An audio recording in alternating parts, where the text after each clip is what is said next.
7월 13일 화요일 새벽입니다. 오늘은 로마서 묵상 138번째 시간으로 로마서 10장 4절 말씀을 가지고 복음은 율법의 마침표입니다 라는 제목으로 하나님의 말씀을 함께 상고합니다. 로마서 10장 4절 말씀이에요. 그리스도는 모든 믿는 자에게 의를 이루기 위하여 율법의 마침이 되시니라. 아멘. 우리 한글 성경에는 없지만 원어 성경은 왜냐하면 이라는 접속사로 오늘 본문을 시작합니다. 다시 읽어드리면 왜냐하면 그리스도는 모든 믿는 자에게 의를 이루기 위하여 율법의 마침이 되시느니라. 이렇게 우리가 번역해야 올바르다고 할 수 있겠죠. 따라서 로마서 10장 4절은 오늘 본문은 앞단락에 대한 이유를 설명하고 있는 그런 본문이에요. 왜냐하면으로 시작하니까요. 앞서서 사도 바울은 유대인들이 교회 밖에 있는 사람들이다 라고 이야기했습니다. 오늘 본문에서는 왜 그들이 그렇게 되었는가, 그렇게 된 이유가 무엇인가를 설명하고 있습니다. 유대인들은 올바른 지식이 없었습니다. 결정적으로 그들에게는 예수님만이 구원자가 되신다고 하는 그러한 구원에 이르는 지식이 없었죠. 유대인들의 비참한 현실은 바로 여기에서부터 시작된 것입니다. 그들은 하나님의 구원 방식에 대해서 무지했어요. 많은 것을 알고 있다 생각했지만 정작 꼭 알아야 하는 것에 대해선 무지했던 것이죠. 유대인들은 율법을 굉장히 중요하게 생각했어요. 율법이 요구하는 대로 모든 것을 다 지켜 행하면 구원에 이르게 될 것이다. 또한 우리는 그럴 수 있다 라고 오해하고 살아왔습니다. 사실 율법이 요구하는 모든 것을 심각하게 받아들이는 태도는 잘못된 것이 아니거든요.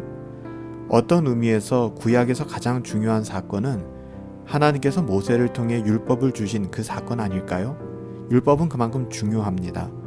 따라서 율법을 무겁게 받아들인다 하는 것은 참으로 신앙인으로서 합당한 자세라고 볼 수 있어요. 우리도 그래야 합니다. 율법은요, 하나님께서 무엇을 원하시는지를 우리에게 잘 보여주거든요. 율법에는 하나님의 거룩한 성품이 담겨져 있습니다. 그러므로 우리가 하나님께 옳다는 인정함을 받으려면 반드시 율법을 지켜야 합니다. 하지만 문제가 있어요. 그 문제가 뭐냐 하면 어떤 사람도 율법을 다 지킬 수 없다는데 그 함정이 있습니다. 그것이 우리의 현실이죠. 단 하나의 율법이라도 어기는 순간 우리의 모든 노력이 물거품이 된다는데 문제가 있습니다. 야고보서 사도는요, 야고보서 2장 10절에 이것을 분명하게 설명하는데요. 누구든지 온 율법을 지키다가 그 하나를 범하면 모두 범한 자가 되나니. 참 무서운 말이죠. 우리가 율법을 지키다가 만약에 그 중에 하나를 범하면 수많은 율법 중에 하나를 범한 것이 아니라 그 모든 것을 범한 자가 된다라는 말씀입니다. 여러분, 그래요.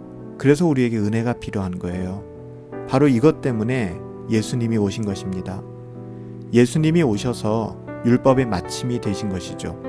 예수님이 이 땅에 오셔서 율법의 마침표를 찍으신 이유가 바로 여기에 있어요. 우리의 어떠함으로는 안 되기 때문에. 예수님이 율법의 마침이 되셨다라는 것은 예수님이 율법을 폐기하셨다는 뜻이 아니에요. 오해해서는 안 됩니다. 이제 예수님을 믿기만 하면 율법을 지킬 필요가 없다는 그런 뜻이 절대로 아니에요. 예수님이 우리 대신 율법의 요구를 모두 이루어 주셨다라는 뜻이죠. 예수님은 우리를 대신해서 율법의 저주를 받으셨습니다. 예수님은 우리를 대신해서 율법을 순종하셨어요. 바로 이것이 예수님이 율법의 마침이 되시는 방식이에요. 예수님은 율법을 폐하신 것이 아니에요. 오해하면 안 돼요. 율법에 오히려 순종하심으로써 율법의 마침이 되셨습니다. 예수님은 율법의 작별을 고하신 것이 아니에요. 오히려 율법을 이루심으로써 율법의 마침이 되셨죠. 여러분, 바로 이것이 우리가 구원에 이르는 유일한 길입니다. 하나님께서는 우리에게 율법에 순종할 것을 요구하십니다. 일부가 아니죠. 율법의 전부에 순종할 것을 요구하세요. 하지만 죄인된 우리가 율법의 전부를 순종한다는 것은 불가능한 일입니다. 우리는 할 수 없어요. 아니, 아무도 할 수 없습니다. 그래서 하나님께서는 그 아들 예수님을 우리에게 보내주신 거예요. 예수님은 우리를 위해 그 모든 율법을 지키셨습니다. 그리고 율법의 마침이 되셨죠. 만약 우리가 예수님을 믿고 있다면 그래서 우리는 율법을 다 지킨 거나 마찬가지로 쳐주시는 거예요. 예수님을 믿음으로 말미암아.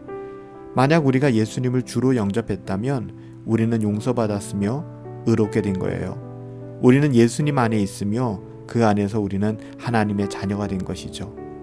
사랑하는 여러분들, 우리를 증명하고 우리의 어떠함으로 살아가겠다. 우리가 율법을 지켜서 하나님 앞에 의롭게 되겠다. 우리가 어저께 말씀처럼 하나님의 의를 모르고 자기의 의를 세우려고 힘써 하나님의 의에 복종하지 아니하는 인생이 아니라 예수님을 믿읍시다. 예수님을 의지하십시다. 왜냐하면 예수 그리스도는 모든 믿는 자에게 의를 이루기 위하여 율법의 마침이 되셨기 때문에 그래요. 복음은 율법의 마침표입니다. 오늘 우리에게 주어진 삶도 복음에 합당하게 하나님의 자녀다움을 누리시며 드러내며 그렇게 살아갈 수 있게 되기를 예수님의 이름으로 축복합니다. 살아계신 아버지 하나님, 저희를 위해 하나뿐인 독생자를 보내주셔서 감사합니다. 예수님을 믿기만 하면 구원을 얻을 수 있도록 하나님 그 구원의 길에 문을 열어주시니 감사합니다. 예수님을 믿고 하나님의 자녀가 되어 이 자리까지 인도하여 주시니 하나님 감사합니다. 저희를 율법의 저주에서 해방시켜 주시고 하나님의 자녀다운 삶을 살아가게 하시고 복음의 그 은혜를 누리며 살아갈 수 있도록 인도하여 주시니 감사합니다. 오늘도 율법의 마침이 되신 그리스도를 바라보며 하나님을 사랑하는 마음으로 하나님의 뜻을 구하며 순종하며 그렇게 살아갈 수 있도록 우리에게 은혜를 더하여 주시옵소서. 하나님이 우리와 함께하여 주시고 이 어려운 시간 지나는 동안에 우리의 모든 것 지켜 보호하여 주실 것을 믿습니다. 감사하옵고 예수님의 이름으로 기도하옵나이다. 아멘. 오늘 하루도 그리스도의 평강이 저와 여러분들 가운데 함께하기를 예수님의 이름으로 축복합니다. 우리 함께 성령 충만하시고 우리에게 맡겨주신 삶의 모든 자리에서 행복하시며 복음의 그 가치를 지키시고 우리 주 예수 그리스도로 말미암아 우리 함께 승리합시다.